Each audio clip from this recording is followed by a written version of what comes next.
जय श्री कृष्ण। युधिष्ठिर ने पूछा, मधुसूदन, अब कृपा करके यह बताइए कि आश्विन के शुक्ल पक्ष में किस नाम की एकादशी होती है।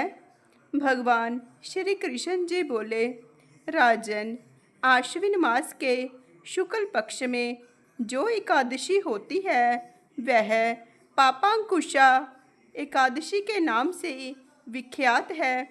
वह सब पापों को हरने वाली तथा उत्तम है।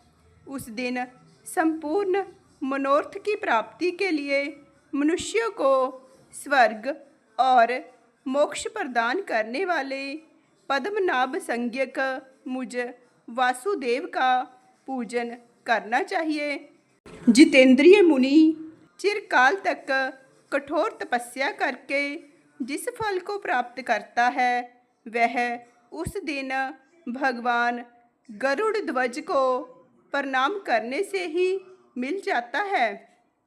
पृथ्वी पर जितने तीर्थ और पवित्र देवालय हैं उन सब के सेवन का फल भगवान विष्णु के नाम कीर्तन मात्र से मनुष्य प्राप्त कर लेता है। जो शारंग धनुष धारण करने वाले सर्वव्यापक भगवान जनार्दन की शरण में जाते हैं उन्हें कभी भी यमलोक की यातना नहीं भोगनी पड़ती। यदि अन्य कार्य के प्रसंग से भी मनुष्य एकमात्र एकादशी को उपवास कर ले तो उसे कभी यम यातना नहीं प्राप्त होती।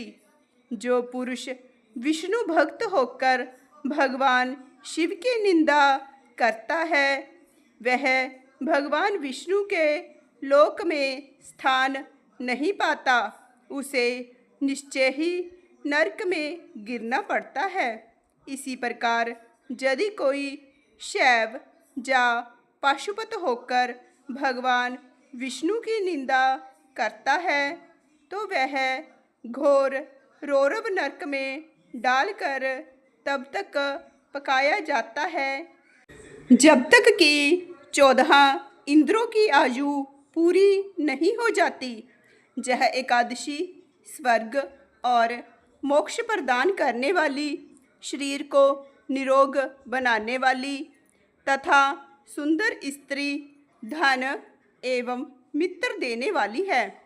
राजन, एकादशी को दिन में उपवास और रात्रि में जागरण करने से अनायास ही विष्णु धाम की प्राप्ति हो जाती है।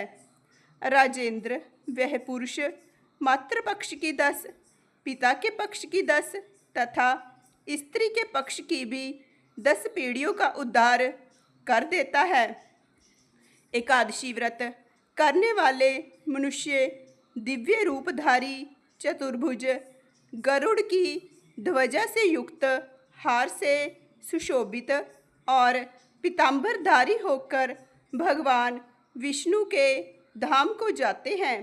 आश्विन के शुक्ल पक्ष में पापांकुशा का व्रत करने मात्र से ही मानव सब पापों से मुक्त हो श्री हरि के लोक में जाता है। जो पुरुष स्वर्ण, तिल, भूमि, गो, अन्न, जल, जूते और छाते का दान करता है वह कभी यमराज को नहीं देखता। नृपश्रेष्ठ दरिद्र पुरुष को भी चाहिए कि वह यथाशक्ति स्नान, दान आदि क्रिया करके अपने प्रत्येक दिन को सफल बनावे। जो होम, स्नान, जप, ध्यान और यज्ञ आदि पुण्य कर्म करने वाले हैं उन्हें भयंकर यम यातना नहीं देखनी पड़ती।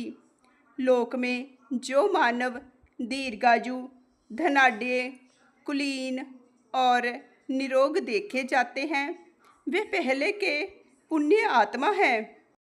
पुण्यकर्ता पुरुष ऐसे ही देखे जाते हैं।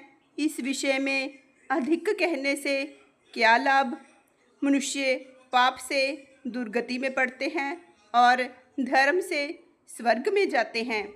राजन, तुमने मुझसे जो कुछ पूछा था उसके अनुसार पापा अंकुशा का महात्म्य मैंने वर्णन किया। अब और क्या सुनना चाहते हो?